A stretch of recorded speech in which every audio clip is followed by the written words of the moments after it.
football coming up tonight. The Jets are on the road, but only a 2.5-point underdog against the Dolphins. And the Bengals are getting 7.5 at the Broncos. I was thinking about the Bengals after watching what the Ravens did, the Browns and the Steelers. The Steelers are going to have another winning record. I don't think they're a dominant team, but they could steal the division. If you look at the Ravens, that defense has been terrible. And even with Lamar Jackson in Kansas City, they were getting blown out. Now he may have an injury that'll keep him out for a little while, which brings me to tonight. The Bengals might be wasting a year. If you have a chance to go out and get Kirk Cousins or Russell Wilson, he's going to give you a better chance, because now if I look at the division, the Ravens don't feel like Super Bowl contender anymore. You got the Steelers, who are going to be good. I don't think they're great, but they're beatable. And then you have the Browns. But if I'm the Bengals, you signed up everybody, your best defender, your best receivers, everybody's under contract. Maybe if you got a quarterback in there who could be an upgrade, you could steal that division. And Jake Browning has not played well. I think that they're confident with him. I don't think they want to spend the money either with Kirk Cousins. Russell Wilson, you could probably have, maybe it's a 5th-round pick or 6th-round pick, but you could get him. And if you're the Giants, you like what you saw with Jaxson Dart, and you got Jameis Winston as his backup. But I was wondering about that.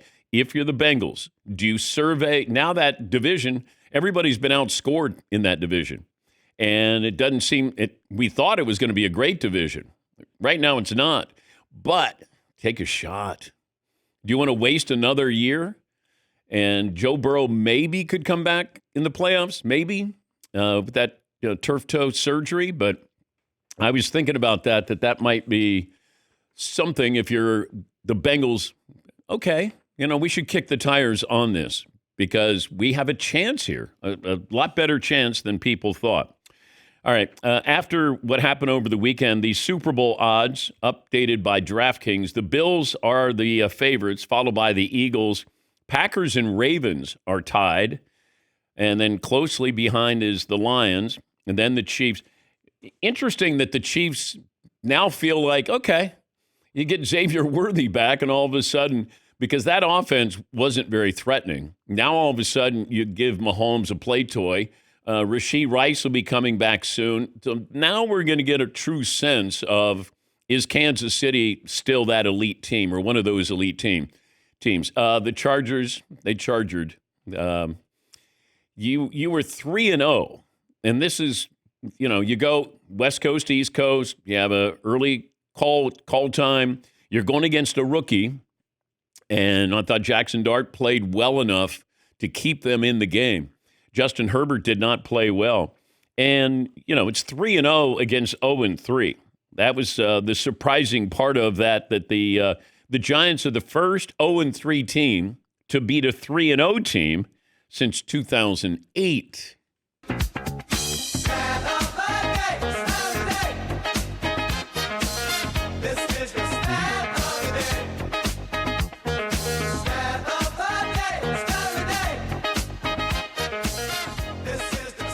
Stat of the day brought to you by Panini America, the official trading cards of the Dan Patrick Show.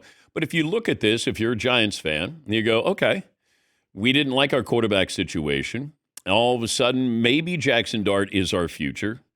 And although they lost Malik Neighbors, he's probably gone for the season. You got a really good defensive line, got rookie contracts here. I mean, the Neighbors thing is big because he's a great receiver. And when I saw him go down, I thought, got an ACL here. But Jaxson Dart, athletic enough, keep things alive. He's got enough swag, he's not afraid. And I like what I saw. So did his head coach. Here's Brian Dable talking about Jaxson Dart. Look, I got a lot of confidence in our rookie quarterback. But he's a rookie quarterback, so there's going to be mistakes that be made. We know that. There'll be more next week. There was some this week. It's not going to be perfect. Kid's a competitor. I'm sure he'll be the first one to tell you there's a lot that he can do better. We got to continue to help him do it better. But I like his traits. I like his toughness. I'm glad we got him. Yeah, I like what I see. I can't imagine what Russ is thinking on the sidelines. It's like, oh, boy. He had a touchdown run, touchdown pass, and it's over, Johnny. So happy I made this possible for him. Yeah. Yes, Todd. But with attitude and gratitude, you can get past these situations. Well, yeah, he's going to have both of those to be on the sidelines there. I would imagine in the NFL there is no more supportive backup on any team than Russ. He will give you the impression that yes. Yes, 100%. Yes, he will. No doubt. Yes.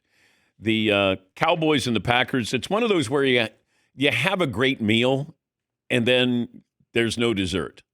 It was like, man, that was good. You know, I'd like to have a nice piece of carrot cake. Oh, I'm sorry, we don't have dessert. 40-40. And it was fun. I thought the Cowboys were going to win the game. We had a semi-streaming party last night with Shay and Irving and Dylan. Marv was here. And I said to Shay, hey, you should feel good. I think the Cowboys are going to win this game. He goes, Denny. And I go, no, I do. I think they're going to win. And then at halftime, Dylan and Shay were like, do you really believe? I said, yes, I think the Cowboys are going to win the game. And then they were going to take the halftime odds. I don't know what they bet or, if anybody won anything, but we were watching and I thought, okay, they withstood that first quarter or so. And then I thought, all right, they're answering back. And if I'm a Packer fan, my defense is supposed to be great. It wasn't great. Dallas's defense is bad. And we knew that. Worse than bad. What is worse than bad? A sieve? It just felt like anytime Jordan Love wanted to throw deep, it was like, oh boy. There were two guys that, that first pass that they threw, there were two guys that were open. Somebody needs to tell Golden, this ain't Missouri. This ain't college. You can get away with those things when you're returning a kick or... He got rocked on that play. Absolutely crushed. What are you doing spinning? I know. He did a little pirouette, and then he also caught a pass, and then he tried to go, like I'm going to reverse field, and I go, you can't get away with that By the time his eyes came back around, he just saw a gigantic man's face, helmet to helmet with him, and that was brutal. It's like...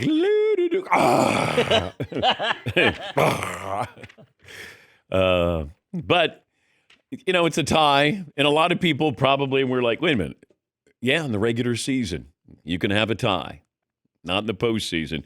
Here is Jerry Jones talking about a tie and taking a shot at his former player. I don't want to. That game was probably a great game for the NFL as far as a showcase for the game and competition because you had outstanding quarterback play. You had some very talented people out there playing. You certainly had one of the most expensive players in the history of the NFL out there playing. And so I guess everybody was going to take a look tonight and decide, is he worth all that? Why is he taking a shot at Micah Parsons here? Yeah, Paul. If you watch that game, though, Parsons got bottled up for the most of the game. And by the way, I'd like to file a little protest.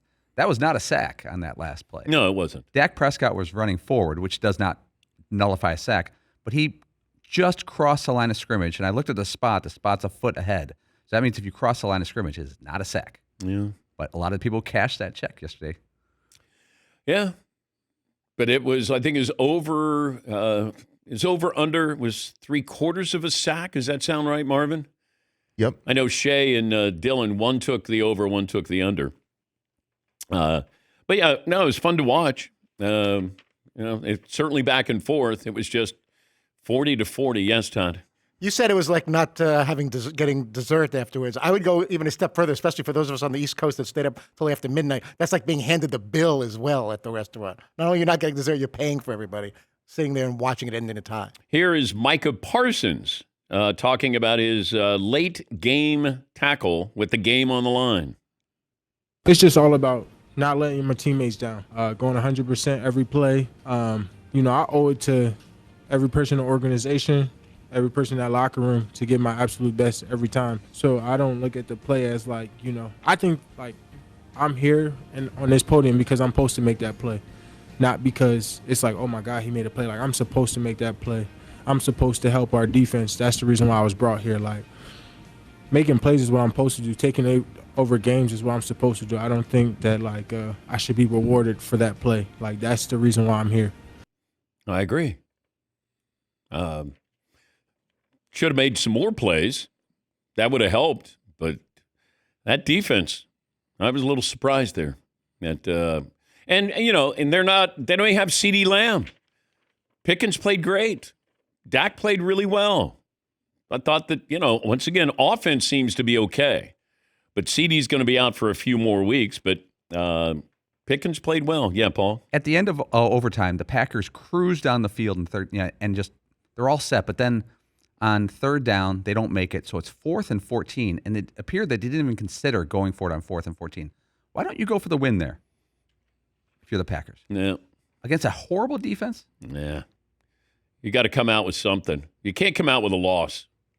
That's too far to go for 4th down. Yeah. I know it's the Cowboys, but and you're supposed to go for the win on the road, but it's got to. And I don't know what the analytics would say with that.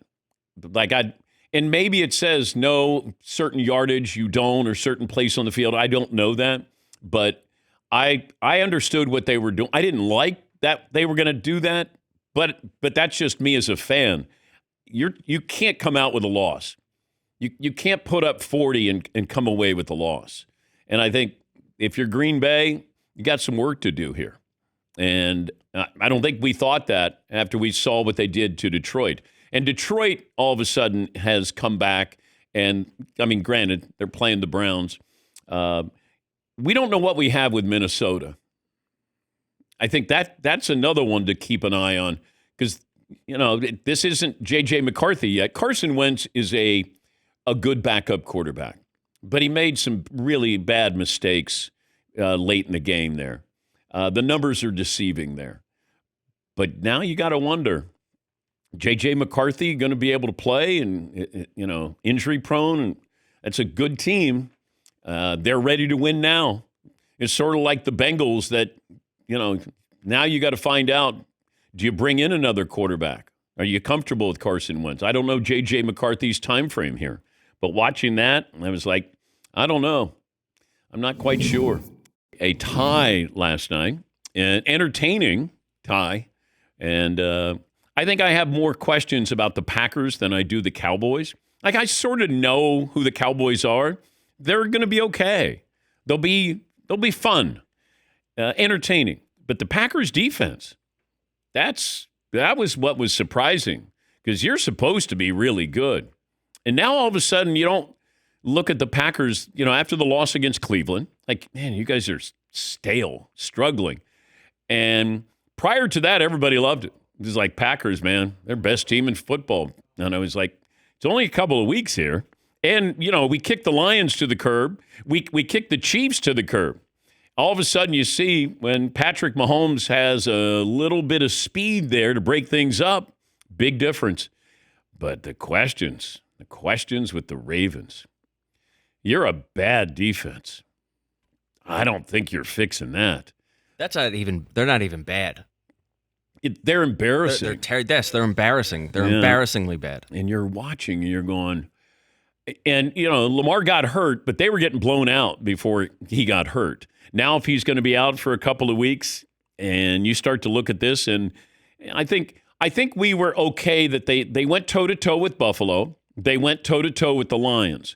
But you're seeing a pattern of how many points that they're giving up. And if Lamar's going to have to be in a shootout every single week. Yeah, Paul? The Ravens have the 3rd-ranked offense scoring in football. They're ranked last in the entire league in defense in both yards and scoring. Yeah. But I like what I saw with Kansas City. It just had a different vibe to them. Energetic, I think. When you're watching the offense, it's like, okay, Xavier Worthy, come on down. And very few players in the game who were like him. Yes, Marv? You're also worried about Derrick Henry. Besides the first game in Buffalo, he just hasn't been himself. And it feels like he's got the football version of the yips. If you saw people doing the fumbling tactic with him, like the little drill, because he's so worked up about his fumbling issues. they got to figure out how they're going to use him. Like, he didn't forget how to run. And he was on the sidelines. There was a 3rd and 1, and he's on the sidelines. A horrible call. And you have to have him out there. Even as a decoy. Yeah.